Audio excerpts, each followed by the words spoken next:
Shalom, Yasharala. It's your brother Dawada, coming back at you with this here truth again. First and foremost, I want to give all praise unto Yahweh, Bahashim, Yahushua, Bahashim, Rakakwadash. Double honors to the apostles and elders of Great Millstone that taught us this truth and that rule well. And salutation and much love for you, Aki, and pushing this truth and sincerity on the four corners of the earth and enduring afflictions to feed and edify the elect. So I want to jump in on this here topic, as far as how they say Thanksgiving goes, and bring out edification into our people, on this here topic, because a lot of our people are starting to wake up to these so-called holidays and things like that, and they're not so-called partaking into them. They're just basically scratching on the surface level. They'll stop celebrating Christmas because it's a consumer holiday. It's just about buying all this merchandise or whatnot. But nevertheless, a lot of these so-called holidays, all right, are really, these are unholy days, more or less say, because that's where a holiday comes from. It comes from a holy day. We have high holy days like the Passover, right? That's a high holy day, okay? But nevertheless, here they celebrate these so-called holidays or these unholy days, all right? But they also have origins and meanings to them, all right? The origins and the meanings of these stories aren't, how do you say, they're not taught in the mainstream, in public. In the public domain, you all of us went to school who was all indoctrinated with these holidays and things like that. Right now, the kids are out of school for what? Observing Thanksgiving, for the Thanksgiving, I don't know how they call it, Thanksgiving Day holidays or whatever, So if your kid went to school or you went to school here, you know about this, they tell you about how the pilgrims came over here and they settled on a land, so on and so forth, and they tell you about this, they sat down with the so-called natives, and they had Thanksgiving, and this was the feast that we celebrate until this day, But nevertheless, these are all lies that was told to us, And I'm gonna play a little bit of this here video. I'll play this whole video, 6 minutes long, and we're gonna go into to some scriptures about the same thing, But this is coming out of, people wouldn't want to take this out of our own mouth, but nevertheless, and you can hear it out of the so-called Native Americans' mouths, all right. But nevertheless, let's I say so-called because they're actually the tribe of Gad, But nevertheless, also to dispel a couple other things, they're not going to tell you about it in this here video, but it just came to my mind. I would have looked it up. But nevertheless, the ritual that you celebrate with that Thanksgiving Day turkey, first of all, there's a couple different rituals that take place on Thanksgiving Day that people don't realize, What do these Americans tell you about, Thanksgiving? Good food and football, food, family, and football, right? So the family, this guy here will pretty much talk about that, where the Thanksgiving talk comes in at, right? Football, right? Which, first of all, predominantly the majority of people that's in an NFL is Jake, right? Now, according to our law, we're not supposed to even be touching like dead flesh or dead swan's flesh. We're not even supposed to be touching that, right? What is the football made out of? Authentic football is made out of pigskin, right? It's, what I'm saying? Hey, this is the accuser of our brother, and he knows what he's doing. You could have made that damn football out of any or everything else, but you decided to use swan's flesh, right? The majority of the players that's playing in the NFL is what? Jakes, right? So every time you got Jake striving to go to the NFL, basically striving, all right, to be abominable, to go against the Most High. Oh, I want to be a football player. Oh, you want to go, touch around, basically go against the Most High's will. He told you not to do this. You want to go and do it.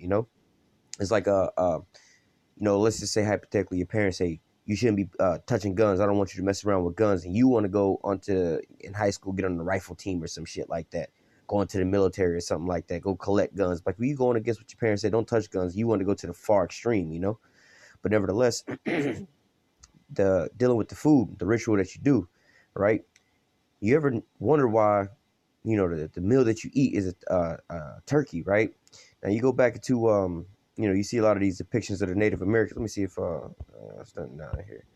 So let's say well, you can see right here this image, not the one in not this very last image, but the one up above it, right? You can basically see a little feather sticking out of this Native American's head, right? So-called Native American's head, But nevertheless, it's a ritual as far as disrespect, as far as that, they the turkey is supposed to be in representation of the native, right? The so-called Native American, right?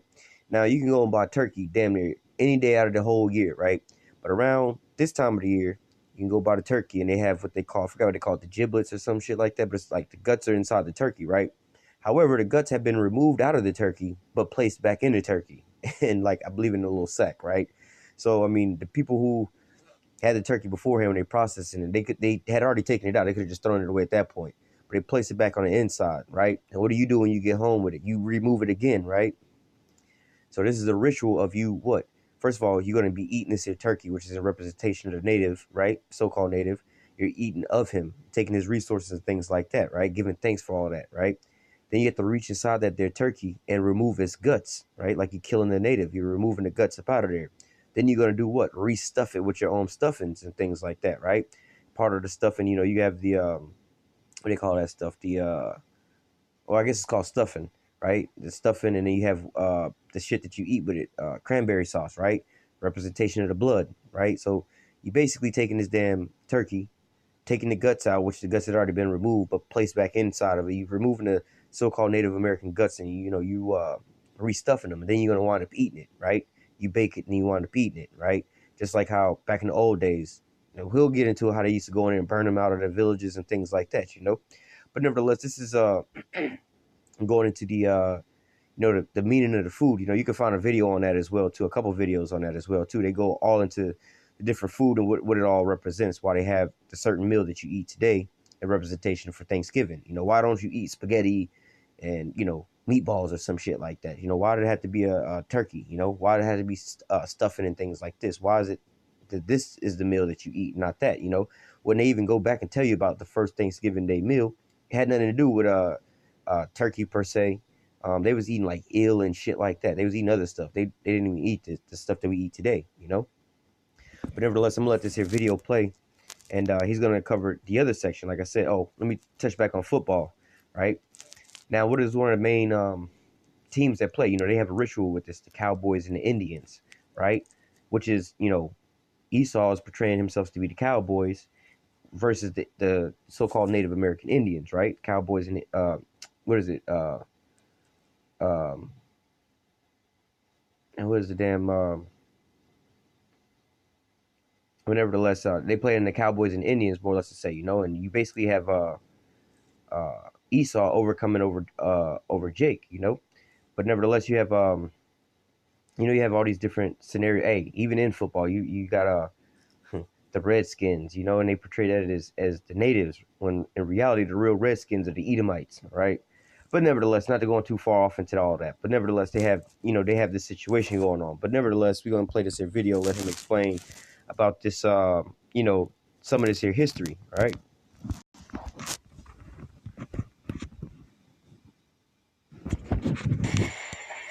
One of the stories you talked about was of the Native American being over 10 million at one point, now to less than 1 million.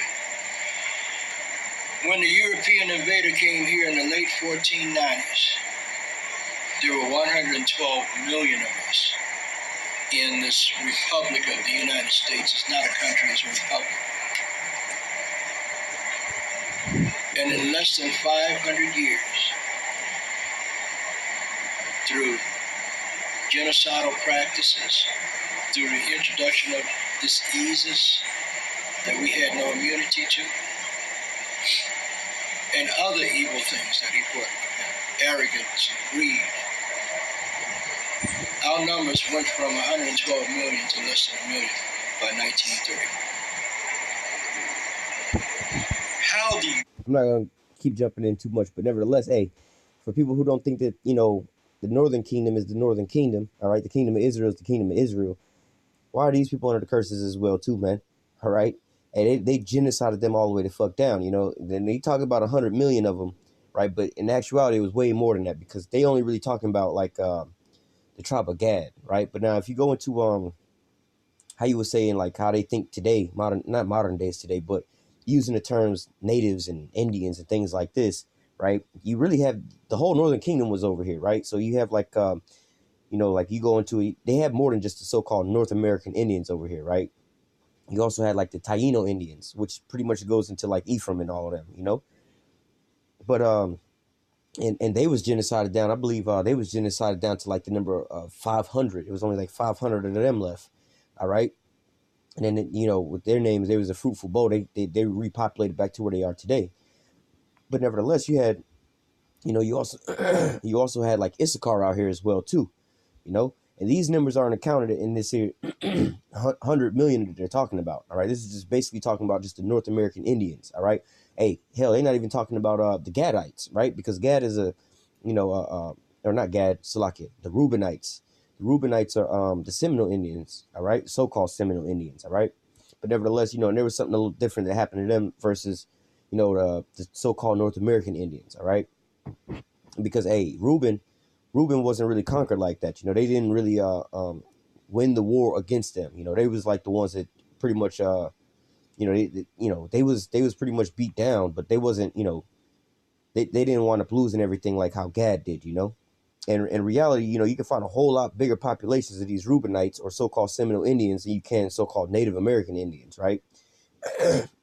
And again, these are all bywords, which is the curse. And they'll tell you about how to rename them at birth, but these are all bywords just in Deuteronomy to tell you about that, all right? But nevertheless, and he'll tell you about how these people was all changed their names and everything like that, and then don't let it be a stumbling block, or they changed them into mulattoes or so-called black people, whatever, whatnot, and so on and so forth. Yes, the so-called natives were actually a lot darker than what they are today, all right, because they went through some mixing and through these schools. I forgot what they would call them, these boarding schools that they put them through, all right. They was lightening them up or whatever, whatnot. They'll tell you in here how they try to take away their identity, all right. Now, Reuben, for the most part, Reuben still, I mean, hell, like if you've seen, there's videos of me on the internet and us going to camp, but if you've seen me, the Reubenites look just like me. You know what I'm saying? They pretty much lack facial hair, all right? Because this is something that they just genetically don't really grow as facial hair, and I live in an area where there's not far from an area where there's these two cities inside of a different city, all right, where it's predominantly nothing but Reubenites, all right? If you talk to the elderly people, they'll all tell you that they're so-called Seminole Indians. All right, but if you just happen to be riding through and looking out the window at these people, you're like, it's just a bunch of niggas outside, like a bunch of so-called black people outside, right? But they're not so-called black people. They're actually Reubenites, all right? And there's a population of these people, right? Two of these cities, one of them is called Onico, Florida. The other one is Samoset, Florida, right? Both of these cities are inside of a different city called Bradenton, Florida, right? They're not even real cities, but they cities, right? But nevertheless, this is pretty much like the hood, right? These are all, and you can go look at an older map of where the Seminole Indians were, and you place that on top of the map here. That's where the Reubenites are, right? Just like here in Tampa, we have the Seminole Hard Rock Casino. This is Seminole Indian, so-called Seminole Indian or Reubenite land where we live at, right around where we live at. There's also another little preserve park not far from where I live called Emerson Point. And when you pull up to this here park, one of the first signs that you see, it says the Trail of the Lost Tribes, and they have a face outline of a so-called Native American Indian there. And they have a lot of signs in there that tell you a little bit about these people's history, all right? But nevertheless, not going too far off topic, just going into how some people think that, the kingdom of Israel ain't part of, the nation of Israel, the northern kingdom, the so-called Latinos and Native Americans. They're not part of the nation of Israel, like they have their own kingdom. There's it's more of them than it is of us, as far as the tribes go. The northern kingdom consists of 10 tribes, The southern kingdoms consist of 3 different tribes, all right? Benjamin, Judah, and Levi, all right? But continuing on in the video. Killed off 111 million great people, loving people that are willing to share whatever they have, regardless of how small it is or how much they got. Hey, is that not a trait of Jake? Jake don't really be having much of nothing, but he'll always break his homie off with something, Jake wound up getting something. Or, hey, just look at Jake in the hood. Jake be done hit a lick, and he been gave his homie some, whatever it is, even though the homie wasn't with him on the whatever situation, Jake be over there eating or whatever, whatnot. Hey, cuz you want some? You want a piece of this or whatever, whatnot, That's just compassion that Jake got, Esau ain't sharing shit with you unless it's gonna cost you. It's gonna always cost you. How do you do that? That's a genocide you don't hear in the history books. Absolutely. And another form of genocide that they practiced on us was paper genocide. Now I'm gonna let you read this. This is what I'm talking about with the bywords, proverbs, and bywords, right? It says area where paper genocide or reclassifying Indians to black, white, or mulatto was first practiced by government offices in the United States, later spread into all of America. All right. So not only did they kill off a whole lot of them, they reclassified a lot of them into different things. This is why I was saying over in Onico and Samoset, a lot of the younger people you talk to them, they just think that they black folks, so-called black folks, right? Well, no, I'm black, right? But then when you talk to the elderly people, they already know, and you could tell by their traits. You know, they had the long hair where it's braided. You know, they just have long hair, and it look different. They look a little different. You can even tell they look a little different. And again, when you get to these like natives, is you don't really find any images of so-called natives with like facial hair, right? This is how you can tell between the Issacharite and the Gadite. Issachar, or so-called Mexicans, they can grow beards and facial hair, right? Genetically. When you get over to Gad, you don't really see none of them with facial hair, beards like that, right? Same with the so-called Seminole Indians, right? The Reubenites, same way. But these people still look like they pretty much black, you know? But then you have, you know, where you see some black, so-called black people, black men who can't grow facial hair, beards, or anything like that. More than likely, they're a Reubenite, man. All right? Because that's just, you know, going into their, you know, how they, their so-called DNA, you know? But nevertheless, continuing on.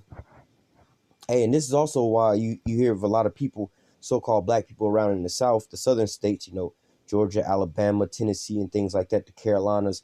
Some, like when you get to the older people, not the younger people who just don't want to be, you know, associated with the so-called black history. You know, you'll talk to a lot of these people like, no, we go back to Indians. You know, we go back to this Indian or that Indian, so on and so forth. In which, in reality, like you could tell again with some of the features or whatever, whatnot. Like, okay, actually, you actually might go back. You know, when I was growing up, I used to just think that so-called black people didn't want to be associated with their history. So this was the cop out. Oh, yeah, we native. We ain't even black. We native. Whatever, whatnot. But hey, once you do a lot of this history and stuff like that, and searching into it, a lot of them actually are not a. I use the tribal names. A lot of these so-called Judahites or Jews, they're not even Jews. They actually like Reubenites. You know what I'm saying? But they still the children of Israel, but they're just from a different tribe. They just think they're this tribe, but they're from a different tribe. All right. There was a Dr. Arthur Plecker in Virginia, a cold-blooded racist. Through taking a baby, an Indian baby, and instead of putting Indian or tribal name on that birth certificate. Hey, and the word Indian goes back to savage. This is what it means when you call somebody an Indian, right? This is the same tactic they always been using throughout history, man. They have what they call them people that was in Rome. Damn, I forgot what the name of them people were. But basically, you know, they always name them some kind of damn barbers, you know, barbarians and shit like that, right? And you have Indians, which means savages and stuff like that, right? Today they call them what? Terrorists, right? It's basically the same thing. It's just you labeling them some kind of name. Just like today, if you get labeled a terrorist, everybody already know he a bad guy. You can go ahead and kill him. Don't nobody give a fuck about that. This is part of the dehumanization in order to psychologically get you to kill other people, right? Because when you look at people less than human, you disregard the humanity inside of this, and you're just killing for no reason. Just like how, you know, some people may have problems with killing another person. I don't want to do all that. You know, you see movies where people be like, I can't pull the trigger, whatever, whatnot, right? But that same person have no problem with smacking and killing a mosquito or stepping on an ant. You see what I'm saying? Or stepping on a spider, because they don't see it as human. It's just a spider. You know what I'm saying? So that's why, hey, they did this to the so-called Negroes. You three-fifths of a human being. You're not even a real human. See what I'm saying? Dehumanizing you to make you less of a human, so that psychologically these people will sit there and have no problem killing you.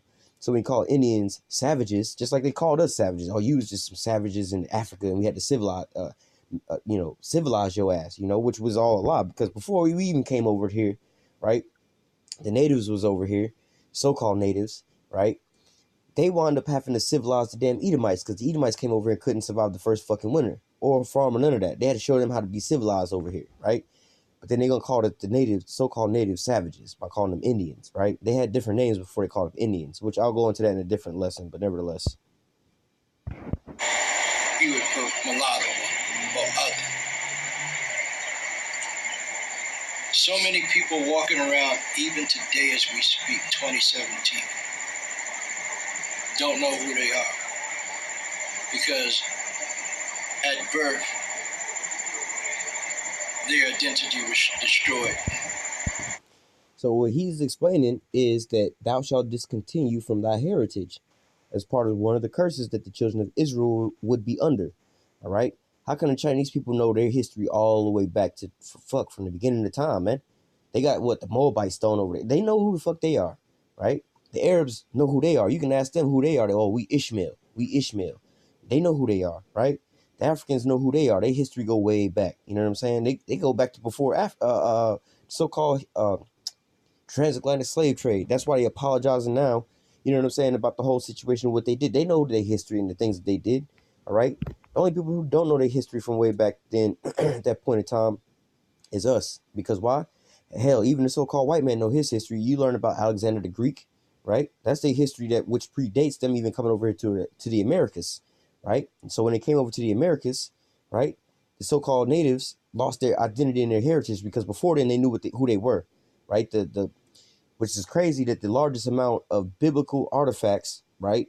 The largest amount of biblical artifacts have been found over here in the Americas, right? The largest amount, well, I don't know about the largest amount, but the oldest, because I mean, obviously the whole land of Israel is like shit, everything over there is like biblical archaeology, but the oldest things, the oldest 10 commandments and so on and so forth, all these things was found over here in America, over in like Colorado, all over the place. Hell, Glenn Beck, look up why Glenn Beck got fired. His last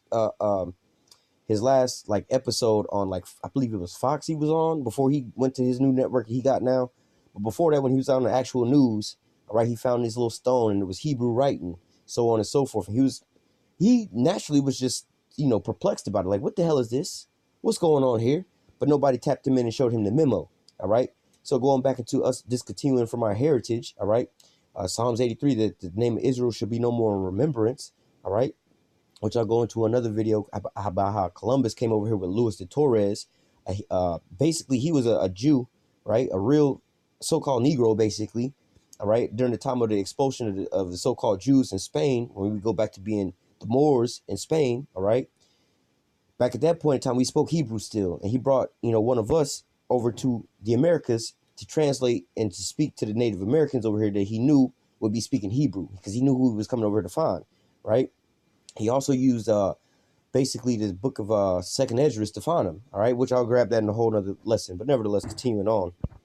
Through Dr. Arthur Flecker, the father of eugenics, who became the director of vital statistics during this time. Hey, something else that just hit me in the spirit, that the father of eugenics. Now, Esau practices eugenics. I mean, he just be going around killing everybody, for one. But nevertheless, eugenics is pretty much like, it really is genocide, right? And these are big words, but basically, in layman's term, it's just you killing off massively killing off one, how do I want to word this? For lack of a better term, one race of people, right? So if collectively, you know what I'm saying? Let's just say the Chinese people collectively go over and kill off a whole bunch of Japanese people in Japan. That would be a genocide of the Japanese people by the part of the Chinese people, right? Or the same thing I forgot the other word I was going to use. But nevertheless, this is what a genocide is, right? But, oh, I know what I was going to say. Now, what you don't notice is the fact that Esau don't do this to nobody else. You don't have no accounts of Esau going over there genociding the so-called Chinese people, so-called African people. No other people on the face of the earth have been genocided like this, all right? When they tell you that the so-called Jewish people were genocided, but that's a whole other topic. You can go do the math, do the numbers, look at the census. You can go look at the old newspaper articles and see how the numbers increase. It never ever told you that 6 million people died, right? Their population at that point in time was only like 6 million people. And their population today is only like 6 million people. How the hell you kill off 6 million people when you still have 6 million people, right? Which these people was living over.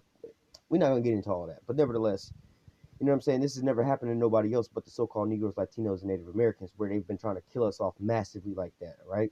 Only time you've ever had this amount of people that died off like that was in like World War I and World War II, which this was an actual world war. It was really Edomites on Edomites. You know what I'm saying? So it wasn't like that the Edomites was trying to kill off a whole other race of people, man. All right. But nevertheless, continuing on, just pointing out that this is, us under the curses, Esau having that perpetual hatred against Jacob, and trying to slay his brother, man. Genocide, kill them all the way off, kill off every last one of them. Now, another thing that they teach in the history book was the whole Thanksgiving, the meeting. But we talked about that, and I wanted people to know the truth about that. It was actually, if you want to talk about how Thanksgiving came about. I do want to talk about it. First of all, you got to.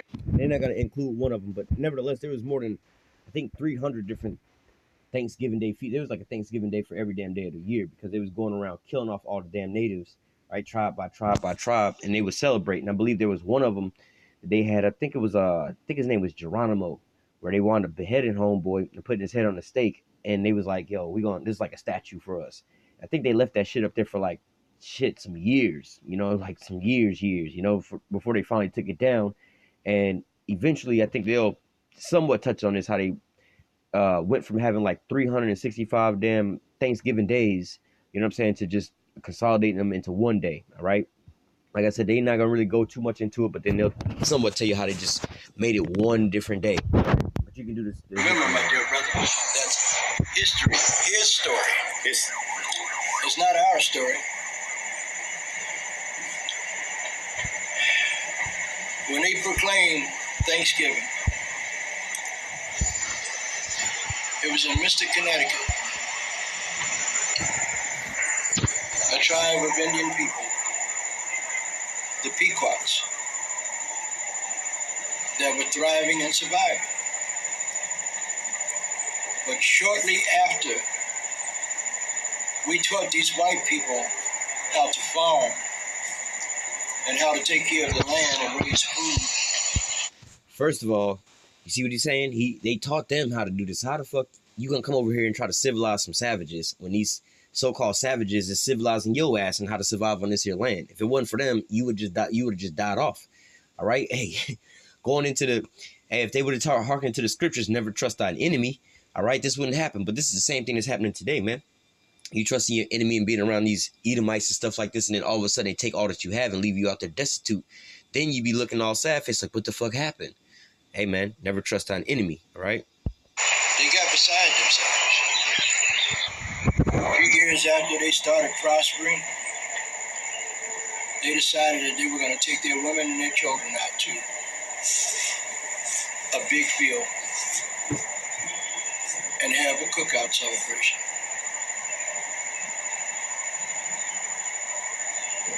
No Indians brought deer. There was never a Thanksgiving dinner with them, according to what they say. Not true. The celebration of Thanksgiving was the men walked off from their families and went further north into Mystic, Connecticut, and they murdered these Pequot Indian children, elders, women, and men. Got them in the enclosure of their habitat. They had built forts, per se, but that was only for the protection of their people. And they trapped them in where they couldn't get out, and they set it on fire, and they burned them to death. Then they came back. They were so thankful that they had killed these Indians that was the first Thanksgiving, not what you read about in their books. It wasn't until when President Lincoln decided, instead of having it every other day when they were going to different tribes, killing them, that he decided to make it once a year, a day of Thanksgiving once a year. True. But let me tell you about President Lincoln. Because Indians, the Dakota, and Nakota Indians wouldn't give up. These are the people from Minnesota, North Dakota, South Dakota, up in that area, would not give up. They were fighting, and they captured in excess of 200 of them. And they wanted to hang them all.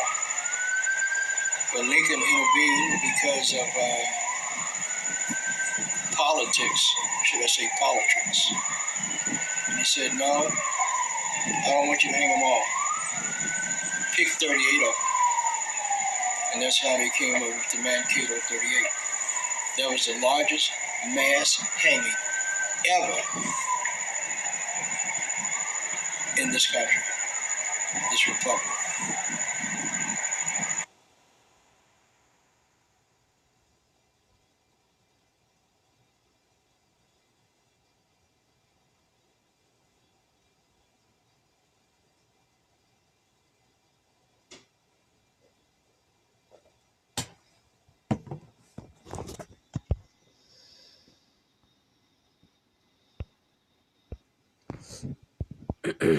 All right, so we're going to jump into the scriptures now, back up some of this here information. All right, so first and foremost, we're going to grab this in Isaiah 33 and 1. All right, because look, when you go further into the history of how the so-called white man made these treaties, I believe it was like over 400 treaties they made with the so-called Native Americans, right? They broke every last one of their treaties, right? And then also, like we was just speaking about how the so-called white man couldn't survive over here if it wasn't for the Native Americans teaching them, so-called Native Americans, teaching them how to survive over here on this here land, all right? And so this is Isaiah 33 and 1. It says, "Woe to thee that spoilest, and thou was not spoiled, that dealest treacherously, and they dealt not treacherously with thee." All right. So look, this is exactly what happened. All right. So-called natives came over here, with open arms. You know what I'm saying, and you know, you know, giving them gifts and things like that, and so on and so forth. You know, bringing them in and showing them how to farm or whatever, whatnot. Right. But how did the so-called white man pay the so-called natives back? All right. They wound up killing them all off, man. Made these agreements with them, then wound up killing them. Look at them now, man. They had the whole. We're going to speak about the North American, the natives in America, in the United States, right? They had the whole United States, and you can look up a map about this.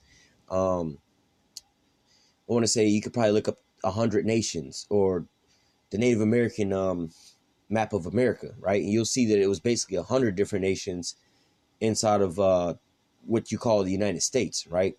Now, there was more than just that. You know, you had the natives that was actually in like Canada and all of the Americas. All right, everything over on the Western Hemisphere was all so-called natives living over here, right? Really, you had the whole Northern Kingdom. All the 10 tribes was living over here, right? So this is Isaiah 33 and 1 again. Woe to thee that spoilest and was not spoiled. All right. See, the so-called natives didn't rape, rob, and murder the so-called white man. The so-called white man came over here and raped, robbed, and murdered his ass, right? And dealest treacherously, and they dealt not treacherously with thee. Like I just said, when thou cease to spoil, thou shalt be spoiled. And this is what's kind of going on right now, man. All right, Esau is still pushing and spoiling these other nations. You see this with all this regime change. All right, but look, as the scripture also say, when he's about to fill his belly, all right, then the Most High is going to rain it upon him while he's eating. Talking about those thermonuclear missiles, right? There's going to come a point in time where Esau is pretty much about to have everybody in subjection, all these other nations that he wants in subjection, all right? Or he's about to finish that little plan. That's when he's going to be spoiled, all right? And then also, this is a point in time right now where Esau's talking about, oh, we all need to be peaceful, whatever, now let's forget the past and forget all this, and we all one, and so on and so forth. There's no more races. We all one human race. So now that after they conquered everybody, they want everybody to become one and people up under them, all right? So this is when, you know, the Most High is about to start bringing down this judgment on these Edomites, right? So it says, thou shalt be spoiled, and when thou shalt make an end to deal treacherously, they shall deal treacherously with thee, all right? So I'm going to go from there to, I quoted this. Let me try to find it real quick. Deuteronomy 28 and verse, let me find it real fast.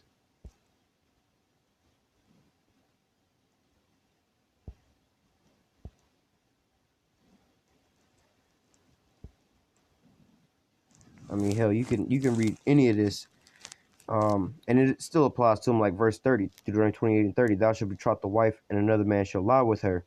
Which a lot of these Native American women were actually raped. All right, and you see that, like I said, in the boarding schools, right? Thou shalt, and that's how they get the way they look now.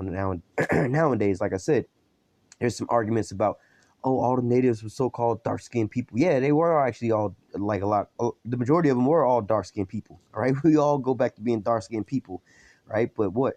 Through Esau, because he was the only non-melanated person on the planet Earth, all right? He wound up going through and mixing up with everybody, all right? So it says, thou shalt build a house, and thou shalt not dwell therein. So who came over here and built up America, man? Despite what these people think, the so-called natives was dwelling in tents. This is the biggest lie and bullshit that there is in the world, man. The so-called natives use tents just like how we use tents today, right? Just go back to the law, man. They had the land Sabbath, right? You were supposed to plow on your land for like 6 years, right? You could grow on your land for 6 years, and in the 7th year, you're supposed to get that land rest, right? So this is why they tell you about these people. They say that they were nomadic or hunters and gatherers or whatever, whatnot, you know. But in reality, what they was doing was, look, man, it's time for this land to have its land Sabbath. we're going to temporarily go over here and stay here for a while. Then we're going to come back to the land. So we're going to move in these here things that we can move around in called tents. That's what they was living in. Like I said, this is the biggest bullshit. Because like I said, where I live at, we surrounded by so-called Native American relics, right? They have a lot of these places. I remember when I was real young, hanging out with one of my friends. He lived like kind of around the corner from this little elementary school, right? And we would go over to the elementary school and play like on a little basketball court or whatever, whatnot, So in the process of walking from his house around the corner to the school, all right, there was some woods off to the side, and we was walking over there one day, and we could see the remnant of like what looked like a building. It was like some stones laid out, with mortar in the middle. It wasn't just some rocks. You know what I'm saying? This was like an actual building, right? The foundations of a building. You could see the bottom of a wall.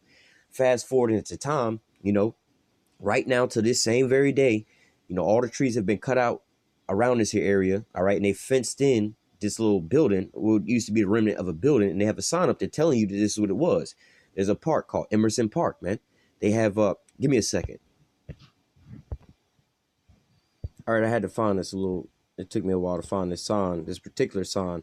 But when you go over to this place called Emerson Point, right, they have this here sign. As soon as you drive up, right, this is the sign that you would see. It says Lost or Trail of the Lost Tribes, all right, honoring Florida's ancient people, right? Now look at the image they have over here. It's a so-called native, right? And they also have, like I said, they have these signs that give you some of their history and things like that. Let me go back one. Let me go back another one. So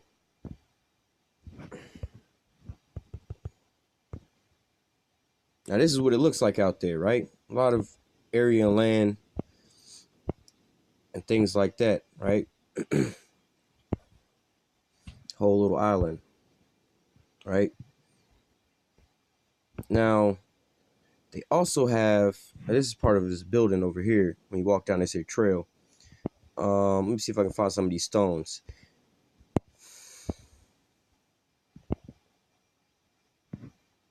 Because when you walk like this here ramp, when you walk around this here ramp, up this here ramp, there's a building, a remnant of a building, a chimney and things like that. Let me find it.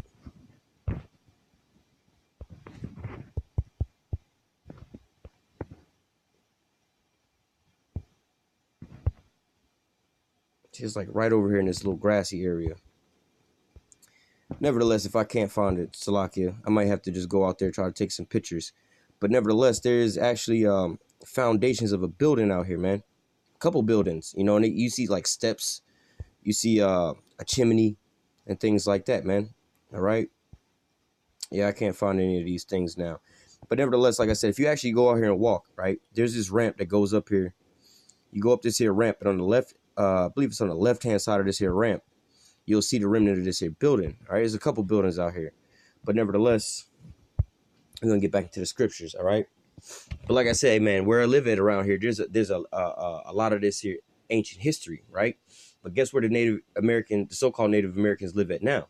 The majority of them are in, they push them all into reservations. You still have some that's living out here amongst the rest of the people. But like the guy said, that a lot of them don't know who they really are. Like I said, you can go over to this place, these two cities around where I live at, Onico and Samoset, and ask a lot of the younger people who they are.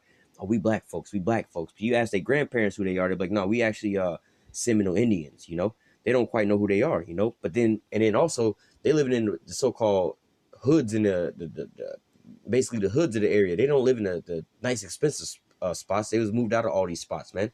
I was just showing you Emerson Point, which is like a little island, all right? And it's like you had to go out to Palmetto Point to get to Emerson Point, which is a little island. And you see, they living on the waterfront, real beautiful land, man. People go out there, get married or whatever, whatnot. But guess what? Somebody else is dwelling on that land now. All right. Let me find this other precept that I was looking for about verse 37, Deuteronomy 28 and 37. And thou shalt become an astonishment. All right. How are they become an astonishment? All right. Because of the fact of look, these was very strong and valiant fighter people or whatever, whatnot. But now look at them now. They all, you look at them, in a carnal sense, people look at them like, oh, they just a bunch of drunk Indians on a reservation committing suicide and drinking themselves to death. This is because of the oppression they under. You know what I'm saying? And they was given this strong drink that they wasn't used to be drinking. You know what I'm saying? Verse 37, and thou shalt become an astonishment, a proverb. All right. Just like how they talking about going around talking some Indians and Indian scalping or whatever, whatnot. and a byword among all the nations, whether Yahweh shall lead thee. All right. And again, what does the word Indian go into? It means savage, right? That's what the hell it means, right? They call them savages, right? So let me go from there to the book of Amos.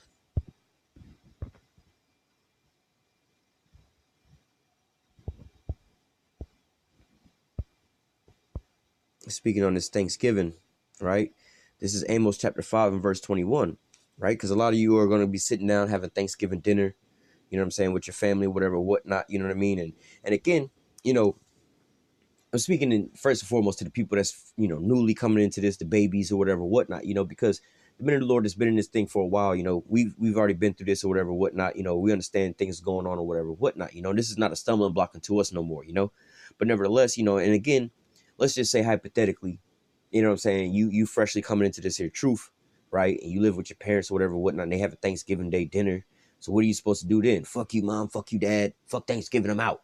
Nah, man, that you kind of going off at that. You know what I'm saying? And you have to first and foremost build yourself up. And this is what this here lesson is for, to edify you, to build you up and understand this here history, you know, so you're not partaking in this here ritual, all right, unknowingly and not knowing what's going on and thinking that, you know, you sit down and have Thanksgiving Day dinner, you start praying to God, oh God, we want to give you thanks for such and such and so forth. But yeah, you eating this here meal, that's it's a ritual of you killing off his people. You know, that's no, man. Why would you want to do that? You know? It's like you trying to you know, celebrate we're gonna use this here term, but we know these are fake ass people anyway. But you know, you trying to use how do I say, or fuck it, we ain't gonna use it, we're gonna use the Japanese people, so-called Japanese people. Or you want to honor the Japanese people or whatever, whatnot, and commemorate them by giving off these little toy replicas of nuclear bombs. You see how disrespectful that would be? It's the same thing here. You over here eating this here Thanksgiving Day meal, giving thanks to God for it or whatever, whatnot. That's how disrespectful it is. But nevertheless, you know what I'm saying? Once you grow into this a little bit more, you know what I'm saying? And again, you may be living with your family or whatever, whatnot, and they sitting down for Thanksgiving Day dinner, man. Hey, it's whatever. You know, you eat your meal or whatever, whatnot. But you know in the back of your mind what the hell this is all about. At this point in time, it's just another fucking meal. You know, you know how they say you put it up on a pedestal. Nah, bro, it's just a fucking regular day, a regular meal. You know what I'm saying? Like, for instance, right? I go to work, I take me a turkey sandwich to work, right? For my little lunch every damn day. Motherfucking turkey sandwich. You know what I'm saying? We don't eat ham or nothing like that, so we're gonna take a turkey sandwich to work, right? Granted, if I eat turkey today, a turkey sandwich today, is that making me? No, man, it's a fucking turkey sandwich, man. I'm not sitting over here, oh, let's go do this and go do that or whatever, whatnot, for this whole ritual. All right, that's where you start going off at. All right, when you putting it up on a pedestal for this here situation, you know what I'm saying? Or say, for instance, Christmas come around. You know how everybody had their little Christmas trees and the gifts and so on and so forth. You in that Christmas spirit, man. But at the same time, you know, Christmas is coming around, you know, things are on sale or whatever, whatnot, you know, hey, I needed this anyway. I might as well go ahead and buy this now while it's on sale because it's just fucking on sale. Not for Christmas, not to wrap it and put it under the tree and go all into that spirit, but shit, the shit is on sale right now. I'm gonna go ahead and pick it up because I'm gonna get this here discount, you know? Or for instance, you know what I'm saying? Like, hell, my people's know I don't celebrate no Christmas and no shit like that. But hey, it's a good opportunity for my mom to be able to buy me some new socks, new t-shirts and shit like that. You know, all right, well, I can get you some socks and some t-shirts.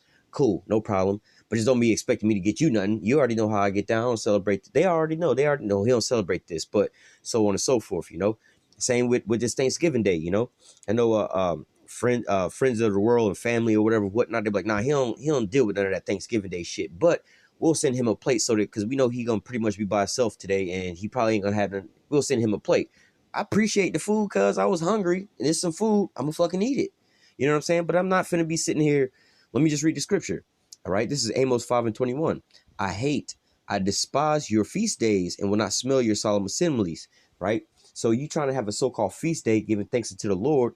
This is that whole ritual. That's where you get in that spirit. Oh, we want to give thanks for. So ask your everyday Jake what Thanksgiving is to them. What do you do on Thanksgiving? If you was like from out this country, right? You came over to America and you trying to figure out what the fuck Thanksgiving is about, right? You gonna ask these Americans, well, what is America or what is Thanksgiving about? Oh, it's a time for you to, you know, recognize that you know, with your family, you thankful for this and that, you give thanks to God and so on and so forth, you know. But no, man, this is an assembly, a solemn, Salakia. a feast day and a solemn assembly that these people are having in remembrance of what? Ultimately, what America taught you, because America gave you this history first and foremost, but it's ultimately going back into this Thanksgiving Day ritual, which I was explaining about killing off the so-called Native Americans. The so-called white man was so-called thankful for that because he the one came up, man. You know what I'm saying? You gotta, let's say you have a boxing match, right? You have, I don't know, I'm gonna just throw out two names, Mayweather and Pacquiao, right? I say Mayweather beat the fuck out of Pacquiao and shit, right? Does Pacquiao and his family go back home and celebrate? Oh yeah, let's party, we champions. No, man, you just lost the fight, man. You supposed to be mourning right now. Mayweather the one who won the fight. He got the opportunity to sit here and celebrate for this situation. Same way here, man.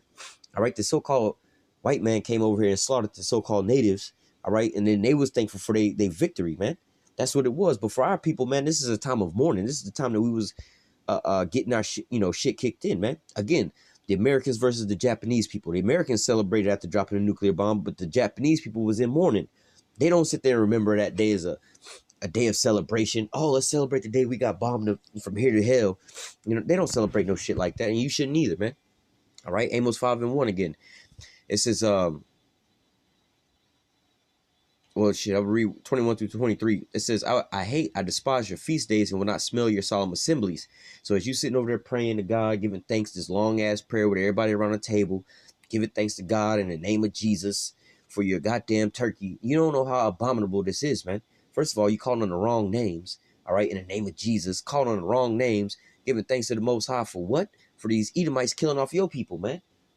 That's retarded. You shouldn't be doing that, man. All right. And again, I'm saying this in the so-called ritualistic sense of how everybody's going to sit down on a Thanksgiving Day, whatever, whatnot, man. All right. If today, you know what I'm saying, you don't got, family or nothing like that, and you hungry as shit, and the only thing that you can find that's open or some shit is a goddamn, let's say hypothetically a Wawa, and they got a goddamn turkey sub, right? You gonna go get the damn turkey sub, and this is gonna be, what it is, man. You know what I'm saying? But nevertheless, continuing on, verse 22. Though you offer me burnt offerings and your meat offering, I will not accept them. Neither will I regard the peace offering of your fat beasts. Take away from me the noise of thy songs, for I will not hear the melody of thy viols. All right. So look, the Most High is not with all these so-called holidays that you so-called try to include him in. Oh, we want to sit down at Thanksgiving Day dinner. Every Jake sit down for Thanksgiving Day dinner and had this big ass prayer or whatever, whatnot, where everybody hold hands and pray, talk about what they're thankful for, whatever, whatnot, and then they eat this here meal in remembrance of what? Ultimately, what is it in remembrance of? They want to put what they own a little spin onto it, but the beginning of it all is what? The slaughter of your people, man. All right, you commemorating and celebrating the slaughter of your own people, man. All right, and especially in a time when we're getting raised back up and gathered back up, you don't want to be doing this in the sight of the Lord. All right. Now, let me go to the book of Isaiah. I'm gonna read this whole chapter real quick. I'm gonna read it through kind of quickly. But you want to talk about a Thanksgiving, man. All right. Because in fact, the word Thanksgiving is in the scriptures, right? But let me see if I can find it real quick.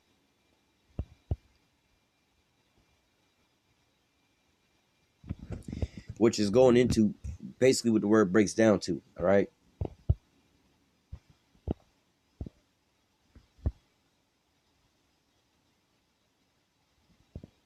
It says confession, praise, thanksgiving, to praise the Most High, thanksgiving in songs, liturgical worship, hymn of praise, thanksgiving, choir or procession or line of company, thanks offering, sacrifice of thanksgiving, a confession. So basically, hey, just like, and I believe this is the same word for water. Like when you hear brothers say, somebody gives somebody something else, oh, the water akium or the water akia. You know what I'm saying? Giving thanks. You giving thanks into that person because, hey, you want to do, hey, you gave me a rod or whatever, whatnot. Oh, the water. You sent me a script or whatever, whatnot, to bring my spirit up because I was down. The water. You know what I'm saying? Or the water Yahweh Bashim Yahushua, man. Giving all, call halal Yahweh Bashim Yahushua, the water. Giving all praise to the Most High and His Son and giving thanks, the water, Thank you for what you've done for me, Now, what has the Most High done for you? All right. He didn't, well, we were under the curses. That's why Gad got what Gad got. You know what I'm saying? But nevertheless, this was because we was going off, man. You know what I'm saying? You don't disobey your parents and then your daddy beat your ass. And then you, oh, thank you, Pops. Thank you for when you get older, you will thank your parents for the shit that they did for you. I know I did. I called my dad when I got older, like, thanks, bro. for the discipline and shit. That's why I ain't all fucked up now, you know. Ultimately, it's the Most High, but thank you for training me up in the right way, you know. I appreciate all the you know all the times you discipline me or whatever, whatnot. But in a regular sense of a child at that point in time, when you be spanking their ass, they're not giving thanks right then at that point in time, man. All right. But we're gonna go into this here Thanksgiving, all right? A real Thanksgiving. Isaiah 51:1. Because you also have to think about the time that we in right now, all right? We about to get up out of captivity, right? It says, and how are you giving thanks while you in captivity like that over this goddamn meal of you going into captivity, all right? Because this was ultimately the beginning of Gad and the so-called natives going into captivity again at this latter point in time, all right? Isaiah 51:1. Hearken to me, ye that follow after righteousness, ye that seek the Lord. Look unto the rock wherein ye were hewn, and to the hole of the pit where you were digged. All right. Look back to your foundations, man. Look back to your beginnings, man. Look back to the origins of all these different things, man. All right. You can't just be sitting here celebrating shit that's been going on for so long and so long and don't know the origins of these things, man. All right. Look back to your own history. Oh, you trying to create, oh, I'm just human. I'm just American. No, man, you had a history before all of this, man. And these people that's got you over here trying to mix with them is the ones who was committing all these atrocities against you, man. You need to tighten up, man. Wake up. Be sober, man. Verse 2. Look unto Abraham, your father, and Sarah that bare you, for I called him alone and blessed him, increased him. All right. So it was, hey, we not all the same, man. Well, we all come out of Adam, but so did the people that the Lord chose, man. Going through the line of Abraham, Isaac, and Jacob. All right. Verse 3. For Yahweh will comfort Zion. He will comfort all her waste places and will make her wilderness like Eden. All right. Now, what is the condition of Israel right now, man? We all fucked up in the hood and in the projects and in fucked up scenarios, man. We still under the oppressor right now. We still in captivity, right? So it says, for Yahweh will comfort Zion, and he will comfort all her waste places and will make her wilderness like Eden, right? So we was basically kicked out of Eden, out of paradise. But what? We about to go back into the king. We going into the kingdom of heaven. This is why we're going to be giving thanksgiving unto the Most High. This is why we're going to the water Yahweh Shem Yahushua for salvation. You know what I'm saying? Oh, we're going to give thanks. You know what I'm saying? Hey, the water. You know what I mean? It says, for Yahweh shall comfort Zion and comfort her in all her waste places, and will make her wilderness like Eden and her desert like the garden of the Lord. Joy and gladness shall be found therein. Thanksgiving in the voice of melody. All right. So just imagine, you know, you Jakes that's living in the hood, the projects, rats and roaches, niggas breaking into your shit, all kind of shit, driving in raggedy ass cars, to going into the kingdom of heaven, having servants, having chariots, you know, never getting sick or no illness. What do you think your condition gonna be? Look at the condition you in now, and look at all those things being erased, man. You know how you think right now, like, man, if I just had the money, I could be up out of my fuckery or whatever, whatnot. But you still under the eyes of Esau. All right. Once we get completely up out of this, then you're gonna really be, oh, the water Yahweh Shem Yahushua, man. Thanksgiving. Thank you for giving me this here situation, man. You confessing, look, I'm thankful for this, man. All right. You can't be sitting down at the goddamn Thanksgiving Day table with a Thanksgiving Day turkey and going through the same ritual that the so-called white man was doing when he was giving thanks for conquering and taking down basically the Israelites. You know what I'm saying? Well, the northern kingdom at that point in time. All right. Verse 4, hearken unto me, my people, and give ear unto me, O my nation. I lay for a law shall proceed from me, and I will make my judgments to rest for a light of the people. My righteousness is near, my salvation is gone forth. My arm shall judge the people. Thou shalt wait upon me, and my arm shall they trust. So did any of this happen? Are we still in captivity? All right, we still in captivity waiting for salvation, which we're about to get up out of salvation, or about to get out of captivity into salvation. All right, so look, once this happens, we're going to be giving all praise and thanks to Yahweh Shem Yahushua for this, man. Verse 6, lift up your eyes to heaven and look upon the earth beneath. All right, it's going to go into it. For the heavens shall vanish away like smoke, talking about the thermonuclear missiles. All right, when the elect is saved and they up in them chariots, all right, it says, lift up your eyes to heaven, come up hither, my people, and look upon the earth beneath. You're going to be up in them chariots looking down. For the heavens shall vanish away like smoke, talking about Esau and his rulership, and the earth shall wax old like a garment, and they that dwell therein shall die in like manner. All right, they're going to be burnt up. All right, but my salvation shall be forever, and my righteousness shall not be abolished. All right, putting this in perspective, man, you getting saved by the Lord through these chariots from thermonuclear missiles and destruction and all these other things. What you think your accountant is going to be like? Oh, the water Yahweh Shem Yahushua, giving thanksgiving, man. All right, for your salvation. All right, they was giving thanks for killing off the so-called natives. All right, and being saved over here. You know what I'm saying? Getting their own new little land. Hearken unto me, ye that know righteousness, the people in whose heart is my law. All right. So this is talking about the righteous, the elect, the ones that's thinking about the Most High and righteousness and truth and sincerity, not the ones that's sitting down at Thanksgiving Day dinner with their family, holding hands and praying to God in the name of Jesus for this here Thanksgiving Day turkey or whatever, whatnot, not really even knowing that they partaking in the Edomites ritual of taking down your own people, man. All right. Hearken to me, hearken unto me, ye that know righteousness, the people whose heart is my law. Fear ye not the reproach of men, neither be afraid of their reveling. All right. Oh, you don't want to celebrate Thanksgiving? What's wrong with you? Whatever, whatnot. Fuck that. We fear the Most High over. We fear with y'all because y'all about to be burnt up in stubble anyway. We're gonna have a whole nother fucking Thanksgiving Day feast for y'all ass. We reading about this shit because we're gonna be taken up out of y'all goddamn hands, and y'all gonna be first and foremost turned into our slaves. Then you're gonna be put out. You're gonna be genocided like you was trying to do to us. You're gonna be genocided out. All right. Verse 8, for the moth shall eat them up like a garment, the worm shall eat them like the wool, but my righteousness shall be forever, and my salvation from generation to generation. Awake, awake, put on strength, O arm of Yahweh, awake as in the ancient days, in the generations of old. Art thou not it that have cut Rahab and wounded the dragon? Art thou not it which have dried up the sea, the waters, the great, the deep, that have made the depths of the sea a way for the ransom to pass over? This is the same Lord that delivered us up out of Egypt, man. Same Lord that's going to destroy these damn Edomites, man. Therefore the redeemed of Yahweh shall return and come with singing unto Zion, and everlasting joy shall be upon their head. They shall obtain gladness and joy, and sorrow and mourning shall flee away from them. All right, this is when you're going to be giving praise and thanksgiving. You're going to be confessing that Yahweh Bashim Yahweh Shah is the Lord and the power, man. We're going to give thanks unto our power, man. All right. I, even I, am the comfort that he that comforted you. Who art thou that thou should be afraid of man that shall die, and of the Son of Man which shall be made as grass? All right, so it's the Most High that gave us all these things, man. You should be praising and giving thanks unto him, not unto the so-called white man. He about to die and get put out anyway, man. All right, but he was giving thanks and honor unto his gods for taking down the children of Israel, that he could prosper for this short amount of time, which was a lot for him to rule for this temporary time, man. But he's about to get taken out of his power. All right, it says, and forgettest Yahweh thy maker that stretched forth the heavens and laid the foundation of the earth, and fear continually every day because of the fury of the oppressor, as if he were ready to destroy. Where's the fury of the oppressor? Yeah, because the so-called white man is about to be put out forever, man. The captive exile hasteth that he may be loose, and he should not die in the pit, nor that his bread should fail. All right, and that's what the elect is doing right now, man. We're not giving thanks that we got over to this here land, and we living over here in America right now in the way. That's what they Thanksgiving Day is celebrating right now, man. The so-called white man taught you about that, man. And I'll give you an example about how when the so-called white man speak, it don't necessarily include all of us, right?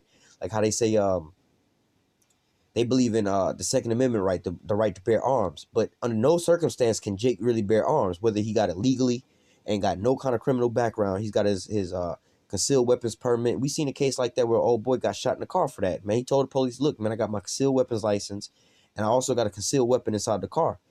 All right. Now, if he was planning on killing the cop, he wouldn't have told the cop that. He would have just reached for his shit and shot his ass, man. All right. But yet and still, he wound up being killed over that same scenario, man. All right. Or like in the same way, like when I first moved to Florida, they would always say, when you go to the beach, make sure you have your sunscreen, your sunblock. I didn't know they was talking to the Edomites. You know what I'm saying? I just thought they was talking to everybody. But what? The Edomites don't have the melanin in their skin to be able to protect them from the sun. This is why they get sun cancer and shit like that, and all these different things from the sun. All right. But Jake don't get that, but they didn't say on a commercial, all right, we talking to the so-called white people only, or we talking to the Edomites only. Y'all need sunblock. You Israelites, y'all don't need sunblock. You so-called Negroes, Latinos, and Native Americans, you don't need sunblock. No, the commercial just said, hey, when you go to the beach, get your sunblock. You have to be able to decipher and discern who the fuck is talking and who they talking unto. Just like how the Lord say, look, for God so loved the world that he gave his only begotten son, that he that believeth in him shall be saved, right? That's the only talking to the children of Israel, man. All right, that's who they talking about, the world of Israel, right? Just like how if you at Walmart, you work at Walmart, and say whoever's the top seller or whoever bringing the most canned goods get a free vacation. Now, Johnny from up the block happened to walk in Walmart, see this sign, and he bring and back up a semi-truck full of groceries or whatever, whatnot, and donate that shit. You think he gonna get that vacation? You think he gonna go on that cruise? No, he's not an employee of that establishment. Or like in football, I think that they had somebody who got fined for wearing some type of some too short pants or some shit like that, right? However, if there was a fan out in the crowd? How come they don't find any of the fans out in the crowd for wearing too short of shorts or not wearing the right attire? You know, they're supposed to be wearing uniforms with a correct number on there, with their correct name, have helmets on, proper padding and whatever, whatnot. They don't cite the referees for not having the proper padding and wearing the right team uniform and wearing helmets and shit like that. How come they don't get fined? Oh, because the rules only apply to those that's playing in the game for the the two different football teams. So it's not for everybody. You know what I'm saying? It's the same thing that's going on when the Edomites speak about their Thanksgiving versus what the Most High is saying right here about his children about to be released from the oppressor, man. The oppressor's not going to be going into the kingdom of heaven and be given. He going into the kingdom of heaven, but he going to be a goddamn slave in the kingdom of heaven, man. All right? So you have to understand who's speaking and what perspective they speaking from when things are being said. All right? It says, verse 14, the captive exile hastened that he may be loosed. So-called white man is not asking to get freed out of his captivity. This nigga is the one that's ruling. All right? And that he should not die in the pit, nor that his bread should fail. But I am Yahweh thy power that divided the sea, whose waves roar, and Yahweh of hosts is his name. I have put my words in thy mouth, going into Ezekiel 2, Ezekiel 3, Ezekiel 37. I have covered Revelation chapter 5, going into Revelation chapter 14. I've put my words into thy mouth. I've covered thee with the shadow of my hand, that I may plant the heaven and lay the foundations of the earth, and say unto Zion, thou art my people. Again, I just quoted, where you can find all these things at, Ezekiel 2 and Ezekiel 3, eating this here roll and give warning to my people from me. Ezekiel 37, raise up the valley of the dry bones, man. All right, that's laying the foundations of the earth. All right, talking about raising back up the Israelites in proper order. All right, verse 17, awake, awake. Stand up, O Jerusalem, that has drunk at the hand of Yahweh the cup of his fury, that has drunken the dregs of the cup of trembling and wrung them out. All right, and part of that was going into captivity under the so-called white man. All right, when Gad, the so-called Native Americans, was taken down by the so-called white man. Look, man, we ain't supposed to be giving thanks for that bullshit, man. That's our punishment, man.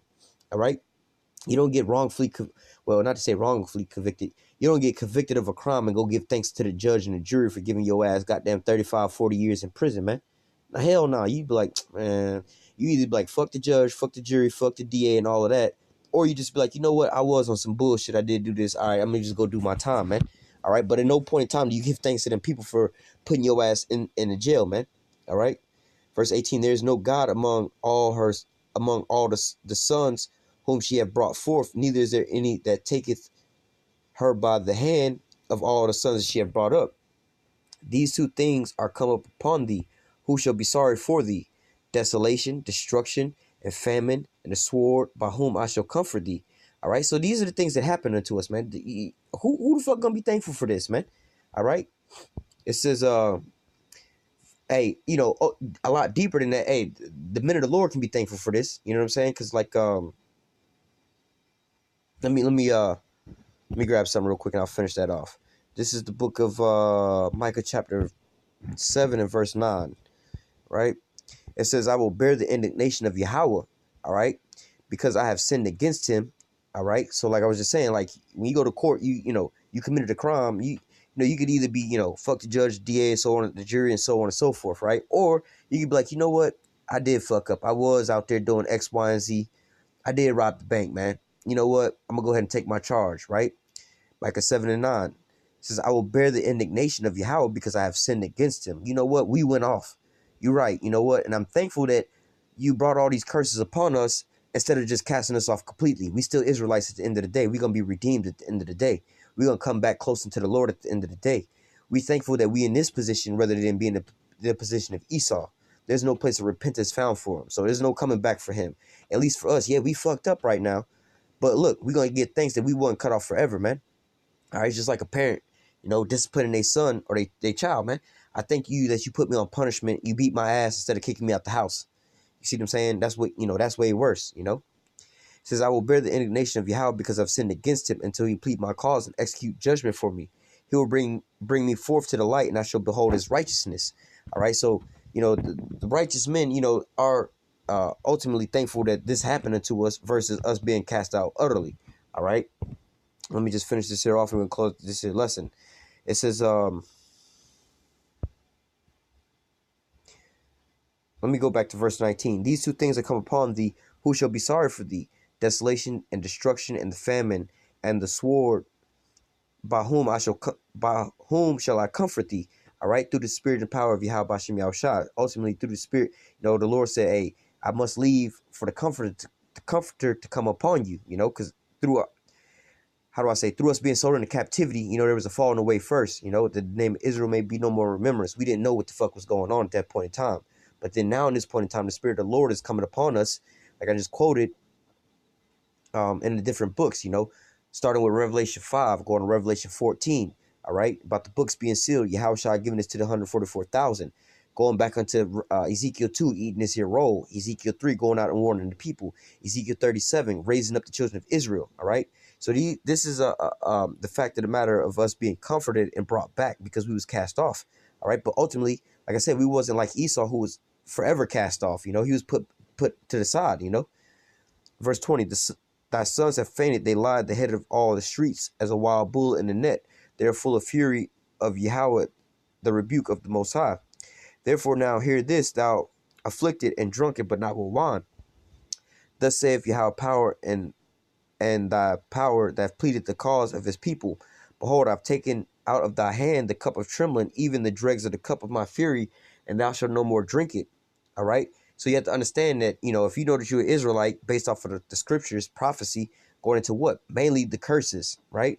So look, the Most High is about to say, look, man, he about to you're about to give thanks to the Most High for taking this here cup of this punishment, your curses, Deuteronomy 28 and 15 on down. He's about to take that up off you, all right? In Deuteronomy 30 and 7, he's going to give it unto your enemies. He's going to take these curses off you and put them onto your enemies, man, all right? In verse 23, but I will put it into the hands of them that afflict thee, which have said to thy soul, bow down that we may go over, but thou hast laid thy body as the ground in the streets to them that went over.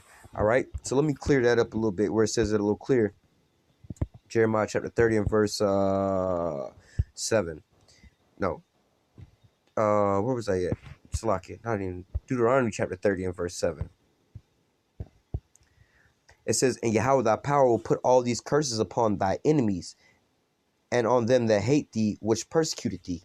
All right, so this is what it's talking about, that these curses are going to be put onto our enemies. All right, let me see if I can find something else.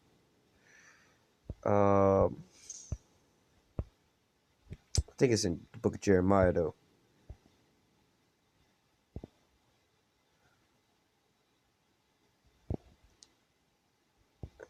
Yeah, I think it said better in Jeremiah, but this is Obadiah 1 and 16.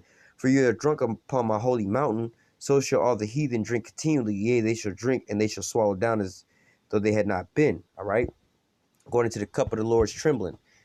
Let me try to find this real quick.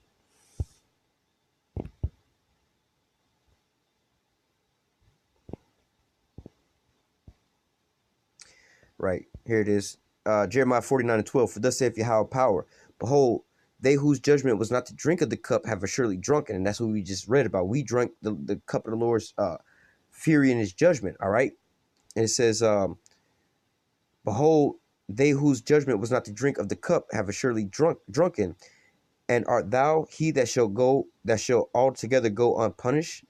Thou shalt not go unpunished, but thou shalt surely drink of it. And we just read, yeah, you're gonna drink it all. All right.